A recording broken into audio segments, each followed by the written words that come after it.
자, 이제 그 계급 얘기를 끝냈고, 그 다음에 이제 구별짓기의 챕터로 보면 8장 그 문화와 정치라고 하는 챕터고, 이제 거기에서 보면 정치적인 얘기를 하고 있어요.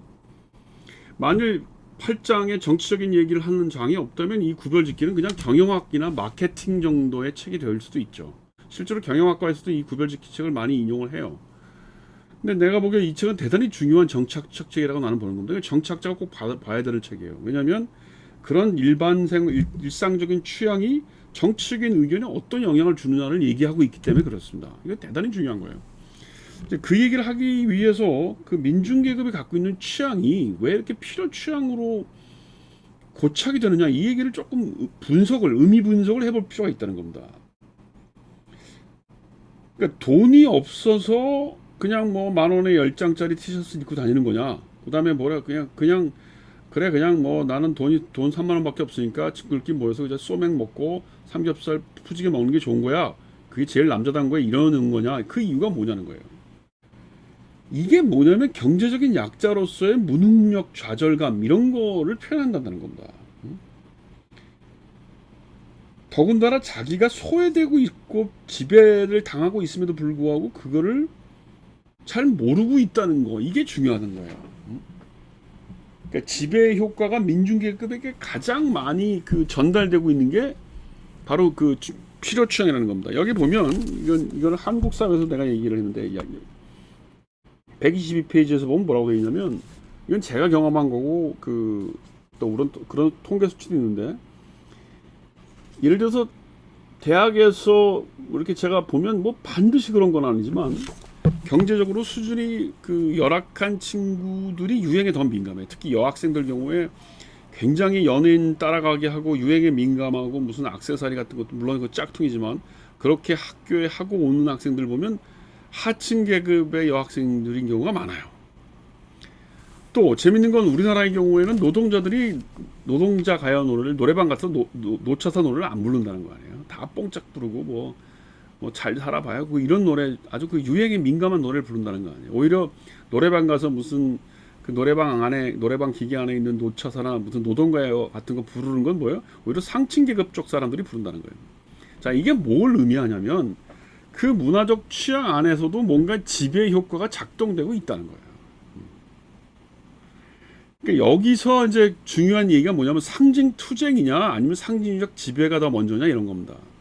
내 생각에 적어도 브루드의 문제의식 안에는 상징적 지배 효과가 훨씬 더 강한 거예요. 왜냐면 내가 지배받는 걸 모르고 있고 내 취향이 내가 좋아서 그저 노래 부르고 내가 좋아서 유행 따라하고 뭐 그러는데도 불구하고 그 안에 지배 효과가 깊이 각인돼 있다라고 하는 걸 모르고 있다는 겁니다.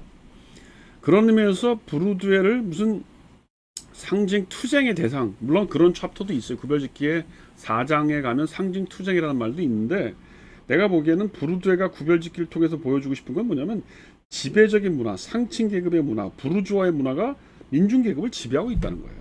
그래서 자기가 지배당하는지도 모르고 있고, 하층 계급은.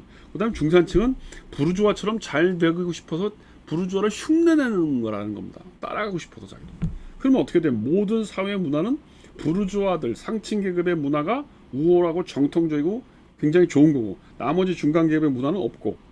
왜 흉내내니까? 민중 계급은 아유 저속하고 더럽고 뭐 무식한 취향으로 이렇게 낙인 찍힌다는 거예요.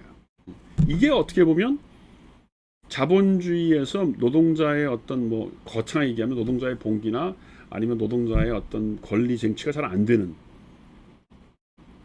그런 이유라는 거죠. 적어도 1968년 70년대 초반까지가 되면 어떤 일이 벌어지면 프랑스뿐만이 아니고 유럽 전역에서 노동자들이 보수당의 표를 던지는 이른바 이제 역선택, 계급 차별적인 투표행위가 이루어지고 있는 겁니다. 그리고 노동자들이 이제 파업 같은 데 참여 안 하는 일이 벌어지고 그래요.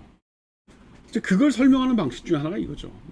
그래서 일단 취향의 논리에서는 그렇고, 그 다음에 이제 이 8장에서 하고 얘기가 뭐냐면 그걸 더 구체적으로 얘기하는 겁니다. 정치적 의견이라고 하는 것이 어떻게 만들어지느냐, 아주 중요한 얘기를 하고 있어요. 그래서 여기 보면 뭐 이데올로기 생산의 장애, 구조적인 요인과 그의 소비적인 요인 뭐 이런 걸 이렇게 구분을 하면서 너는 신문은 어떤 걸 보냐, 너는 어떤 식으로 얘기를 되냐, 뭐 이제 이런 얘기를 하고 있는데, 정치적인 의견이 만들어지는 방식을 보여주는 여러 가지 얘기를 이론적으로 하기보다는 그 이 책의 이 구별짓기 학원의 8장의 그 의견의 생산 양식이라는 데를 한번 보시면 돼요. 여기 보면 뭐라고 물어보냐면 그 표가 있어요. 아주 중요한 표입니다. 이 여러분들이 그 근처에 있는 표를 보면 이게 뭘 그 얘기하는구나라는 걸 알 수가 있는 그 표가 있어요. 자, 이게 지금 뭐냐면 그 이 책으로 학원의 719페이지에 나와 있는 표예요. 그 표의 제목이 뭐냐면 정치적인 질서와 도덕적 질서 사이에 대한 시각입니다. 자, 뭐라고 물어보냐면 도덕적 질서에 대한 시각으로 뭐라고 물어봤냐면 18세 미만의 소녀는 혼자서 외출하게 해서는 안 된다. 18세의 소녀에게 원하는 영화를 아무거나 보게 해서는 안 된다. 이런 정도의 질문을 각 계급, 농업 종사자, 소상인 생산 노동자, 사무직 노동자, 그다음 상급 관리자 이렇게 각 계급별로 이제 물어본 겁니다. 자, 이랬을 때 그래 어린아이에게 아무거나 영화 보게 하고 뭐 이러면은 이제 뭐 포르노도 보고 그렇게 야한 영화 보게 될 수도 있다는 걸 얘기하는 거죠. 그거에 대한 반대 의견이 제일 높은 데가 어딘지 아십니까? 그렇게 하면 안 된다고 한 게 어디냐면 하층 계급의 사람들이 자기 자식에게 그렇게 하면 안 된다고 본 거예요. 그러니까 우리 식으로 얘기하면 이런 거죠. 예를 들면 이제 뭐 적절한 표현인지 모르겠는데 이제 대학교 3학년쯤 된 딸내미가 우리나라의 경우입니다. 엄마한테는 저기 남자친구하고 한 3박 4일 동안 밖에 저기 여행 갔다 올 거야. 괜찮아? 이렇게 물어보면 하층 계급의 경우에는 그 부모가 너 니 미친나? 어디 기집애가 결혼도 안 했는데 어딜 놀러 가나? 이렇게 펄쩍 뛰면서 반대를 하는데 중층이나 상층 쪽으로 오면 그래 엄마 아빠도 걱정은 되지만 너도 이제 성인이 됐으니까 네가 알아서 해라. 뭐 몸 관리 잘하고 뭐 조심히 다녀와 이렇게 얘기를 한다는 겁니다. 이게 이제 윤리적인 도덕성의 문제와 관련된 거죠. 일상생활에서 도덕성. 그러니까 하층 계급일수록 훨씬 더 그런데 펄쩍 뛰어요. 너 어디 그렇게 옷을 야하게 봤어? 어디 남자친구가 놀러가? 너 밤이 몇 시인데 밤 12시 뭐 11시만 돼도 왜 하층 계급 뭐 난리 치는 그런 아버지들이 있어요. 뭐. 제가 얘기 듣기에는 뭐 딸내미 제가 제 여학생인 경우 한 10년 전인 경우인데 아버지가 하도 오면서 그 MT도 못 갔대. 그리고 MT를 가려고 할 때 누구가 따라가는지 그 30명의 남자들 다 와서 봤대 아버지가. 그러니까 왜 그렇게까지 일상생활에서 그걸 엄격하다고 그럴까? 뭐 하여튼 그런 걸 보여주느냐. 그게 이제 도덕적 질서랑 관련되는 거죠. 그 다음에 질문이 뭐냐면 바로 그 표에 있어요. 719쪽 표에 보이는데 파업은 노동자에게 이롭기보다는 해롭다. 이런 질문을 했을 때 이 질문에 대한 대답도 뭐예요? 하층 계급의 노동자가 그렇게 타고 생각한다는 겁니다. 생각을 해보세요. 노동자가 파업이 해롭다, 이롭다를 물어볼 때 노동자들한테 파업이라는 건 하나의 권리 아니에요. 그런데 노동자 계급에 그걸 물을 때 파업하면 오히려 해롭다고 대답을 한다는 거예요. 오히려 상층부로 갈수록 상층부는 노동 파업을 할 이유가 없는 계급 아니겠어요. 근데 그쪽에서는 그래도 그 파업이라는 게 노동자에게 권리를 행사할 수 있는 방법이니까 인정해야 된다 이렇게 생각을 하는 반면에 오히려 노동자 계급이 노동자의 파업은 좋지 않은 거라고 생각한다는 거예요. 자, 이 질문의 흐름을 보면 이런 겁니다. 자, 개인적인 취향이 있어요. 영화 뭐 좋아하냐, 음악 뭐 좋아하냐. 그다음 두 번째가 뭐예요? 너희 자식들한테 무슨 그런 영화 같은 거 보여주겠냐 하는 어떤 일상적인 어떤 도덕적이고 윤리적인 질문이 있어요. 그다음 마지막에 정치적인 질문이 있어요. 이랬을 때 대부분의 하층 계급의 질문들이 뭐 그냥 삼겹살에 소주 먹는 게 남자다운 거야. 이런 거 이러고 그다음 영화는 뭐 때려 부시는 게 최고지.